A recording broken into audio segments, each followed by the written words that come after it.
Hi, good morning. In the last class, we have discussed about GCD and also we have discussed some elementary properties of cyclic groups. Now we are moving to the structural theorem of cyclic group. Okay. Now the theorem says that let G be a cyclic group with generator A. If order of G is finite, then G is isomorphic to Z plus. If G has finite order n, then G is isomorphic to Zn addition modulo n. Okay, this is the structure of the cyclic group. Every cyclic group is either isomorphic to Z or isomorphic to Zn. If order is infinite, then it is isomorphic to Z plus. If order is finite, then it is isomorphic to Zn addition modulo n. Okay. Now proof. Okay, let G, given that G is a group generated by A, therefore G is equal to cyclic group generated by A. Okay, and G is actually equal to set of all A raised to n such that n belongs to Z. Okay, we have this. Now consider the case 1. Case 1. Order of G is infinite.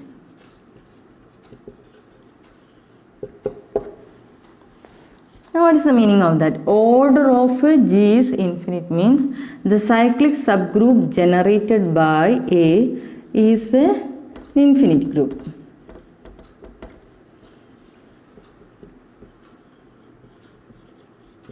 Okay. Now cyclic subgroup generated by A. What about order of this cyclic group? Order of this cyclic group is, if A is a finite group, order of this cyclic group is the order of an element A. And also if A is an infinite group, then we say A is of infinite order. Okay. Given that G is we suppose that G is an infinite group. Okay, that means order of A is infinite. Clear? G is an infinite means cyclic group generated by A is an infinite group. Now cardinality of cyclic group generated by A is order of A. Okay, if it is finite, then it is order of A. Okay, otherwise we call A is of infinite order. That means order of A is infinite. That means there does not exist an integer m belongs to Z such that A raised to m equal to E. Okay, order of A is infinite means there does not exist a m belongs to Z such that A raised to m equal to E. We cannot find a m such that this condition holds.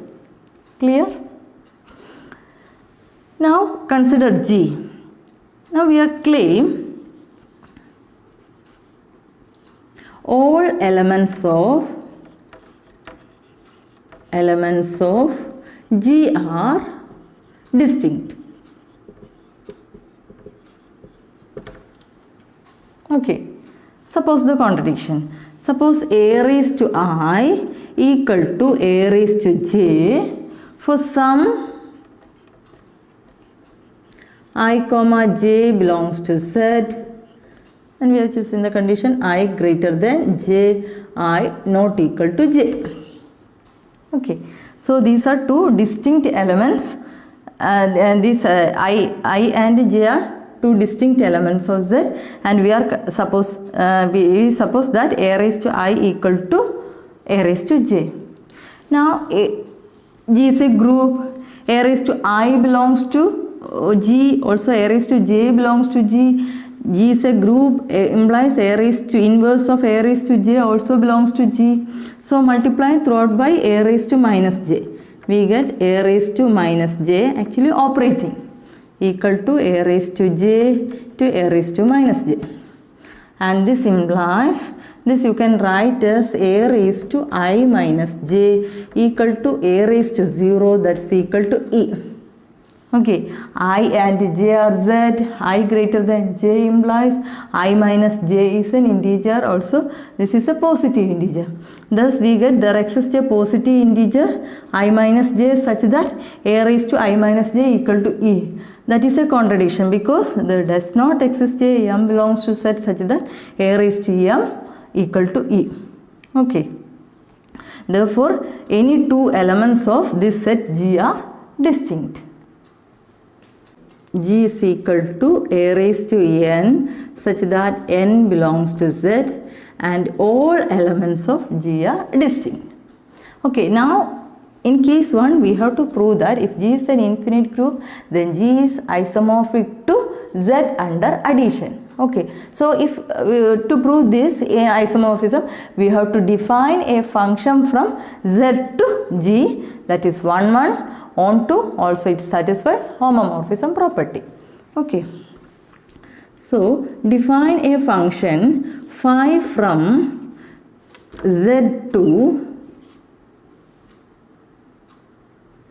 define a function phi from G to Z as phi of all elements of G are of the form a raised to I, a raised to I equal to I. We define a function phi from G to Z as phi of a raised to I equal to I. Clearly this is a well defined function because any two elements of G are distinct if I not equal to J. Okay, so this is a well defined function. Now what about 1 1? Now we prove 1 1. Phi of x equal to phi of y implies x equal to y. Okay. Another method for proving 1 1 is x not equal to y implies phi of x not equal to phi of y. Okay, here we prove this case. Okay, now you choose two elements a raised to I comma a raised to j belongs to G such that a raised to I not equal to a raised to j. A raised to I not equal to a raised to j implies I not equal to j. I not equal to j implies phi of a raised to I not equal to phi of a raised to j. Okay, this implies a raised to I not equal to a raised to j implies phi of a raised to I not equal to phi of a raised to j. This implies phi is 1 to 1. Okay, now we have to prove phi is onto. Okay, let some I belongs to Z. Okay, I is any integer. Then clearly a raised to I belongs to G. And for this a raised to I, phi of a raised to I is equal to I. Okay, thus for every I belongs to Z, you can find in a raised to I belongs to G such that phi of a raised to I equal to I.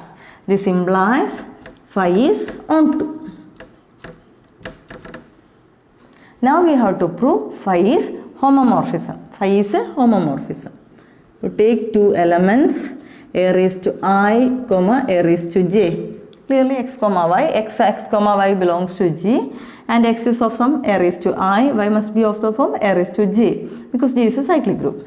Now what about phi of a raised to I a raised to j? This is equal to phi of a raised to I plus j. Okay, now what about phi of a raised to I? This is equal to I, phi of a raised to j equal to j. Now what about this? Phi of a raised to I plus j. Phi of a raised to I plus j, by definition this is equal to I plus j and this is equal to phi of a raised to I plus phi of a raised to j. Okay, therefore this phi satisfies homomorphism property. Thus we get phi map phi from G to Z plus. Okay, such that phi is 1 1 onto, also it satisfies homomorphism property. Therefore phi is an isomorphism. That means our group G is isomorphic to Z under addition. Therefore, if you choose any group of infinite order, then that group must be isomorphic to Z under addition. Okay, clear? Okay, thus we have proved if G is a group of infinite order, then G is isomorphic to Z under addition. Now what about the finite case? Suppose that G is a finite group and order of G be n. Let order of G be n. Okay.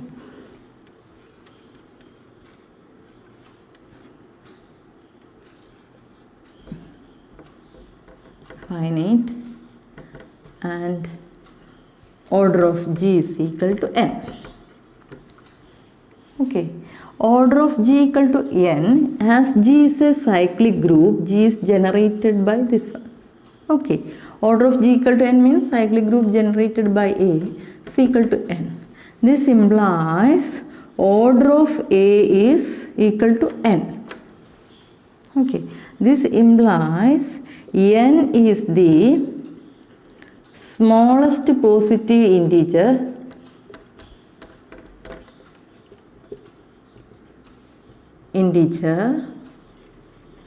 such that a raised to n equal to e. Okay, order of A equal to n implies n is the smallest positive integer such that a raised to n is equal to e. So if you take any k clearly strictly less than n, k greater than 0, this implies a raised to k not equal to e. Okay. Now consider the set H is equal to a raised to 0, which is equal to the identity element, a raised to 1, a raised to 2, etc., a raised to n minus 1. Okay. The elements of H are the powers of A up to n minus 1. Okay. So what about the number of elements of H? Clearly number of elements of H is n. Okay. So cardinality of H is equal to n. Now we are proving all elements of this set are distinct. Suppose some a raised to I equal to a raised to j as in previous case. Okay.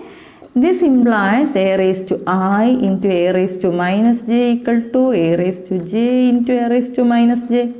That is a raised to I minus j, I comma j, I greater than j. Clearly all these elements are less than n. Okay, I, and this is equal to a raised to 0, which is equal to e.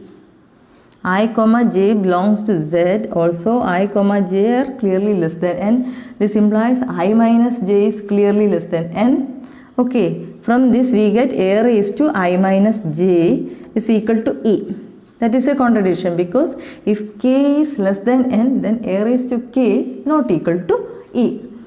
For k positive, here we choose a raised to I equal to a raised to j, I not equal to j. Clearly I minus j greater than 0.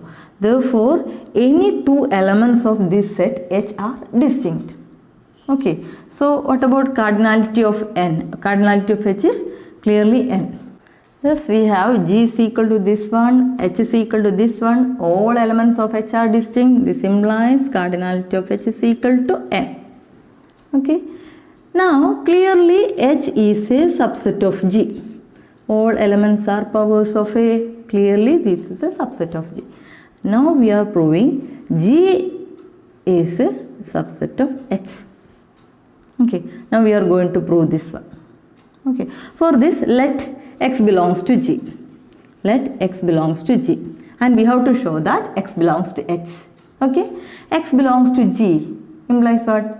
X is of the form some a raised to n. This is equal to, this implies X is equal to a raised to, I am choosing m, because n we have already taken here. Therefore X is equal to a raised to m for some m belongs to Z. M is any integer, and here n is a positive integer. Therefore we can apply division algorithm. M is any integer, n is a positive integer, therefore there exist integers q and r such that m is equal to nq plus r, 0 less than or equal to r strictly less than n. Okay. Now what about x equal to a raised to m, and that's equal to a raised to nq plus r, and that's equal to a raised to nq into a raised to r, and this is equal to this, you can write as a raised to n whole raised to q into a raised to r. R is clearly less than n and 0 strictly. Okay, so clearly a raised to r belongs to h, because h contains those powers of a which is less than n. Okay, so a raised to r belongs to h. Now here what about a raised to n? A raised to n, order of a is n, therefore a raised to n is equal to e. Therefore this is equal to e raised to q into a raised to r, that's equal to a raised to r. E raised to q is again e. Okay, now thus we get a raised to m is equal to a raised to r. Clearly a raised to r belongs to h. A raised to r belongs to h. This implies x belongs to h. Therefore, if you take any x belongs to G, then x belongs to H, implies G is a subset of H. Here H is a subset of G, here G is a subset of H, implies G equal to H. Therefore, if G is a finite cyclic group of order n, the elements of G you can write like this. Okay. Thus we get G is equal to this one, G equal to H, and H is equal to this. Okay. Now we have to define a function psi from G to Zn. Okay. And we have to prove that this is an isomorphism. If we prove this is an isomorphism, then G is isomorphic to Zn. Okay. Now here all elements of G are of this form. So here I am defining, what about Zn? Zn is 0, 1, 2, etc. n minus 1. Okay, all elements of these are powers of A in this set. Okay, so here we define psi of A raised to I again is equal to I. Okay, now clearly this is a well defined function because all elements of this set are distinct. Okay, therefore this psi is a well defined map. Now what about 1, 1? As in the previous case, suppose a raised to I not equal to a raised to j. This implies I not equal to j. This implies psi of a raised to I not equal to psi of a raised to j. This implies psi is 1 to 1. Now what about onto? If you take any I belongs to Zn, clearly all elements of Zn are clearly strictly less than, and also it is greater than or equal to 0. So a raised to I belongs to G such that psi of a raised to I equal to I. Therefore this map is clearly 1, 1 and onto. Okay, you complete the proof for onto. Now we have to prove this is an isomorphism, homomorphism. Now what about a raised to I, a raised to j? This is equal to psi of a raised to I plus j. Now what about psi of a raised to I plus j? If you operate any elements of this set, clearly that elements belongs to this set. Okay, since G is a group. Okay, so a raised to I plus j is clearly equal to a raised to I plus j is clearly equal to a raised to I addition modulo n j. Okay, so this is equal to psi of a raised to I addition modulo n j, and this is equal to I addition modulo n j, and this is equal to a raised to I addition modulo n a raised to j, and that's equal to psi of a raised to I addition modulo n psi of a raised to j. Okay, thus for every a raised to I, a raised to j belongs to G, psi of a raised to I, a raised to j equal to psi of a raised to I addition modulo n psi of a raised to j. Okay, here operation is addition modulo n, Zn under addition modulo n. Here operation is star. Okay, so this implies, thus we get psi is 1, 1 onto also satisfies homomorphism property. This implies psi is an isomorphism, that implies G is isomorphic to Zn under addition modulo n. Okay. Today we have discussed the structure of cyclic groups. Okay. If G is an infinite group, then G is infinite cyclic group, then G is isomorphic to Z under addition, and if G is a finite cyclic group, then G is isomorphic to Zn under addition modulo n. This is called structure theorem of cyclic groups. In the next class, we will discuss a characterization of a subgroup of a finite cyclic groups.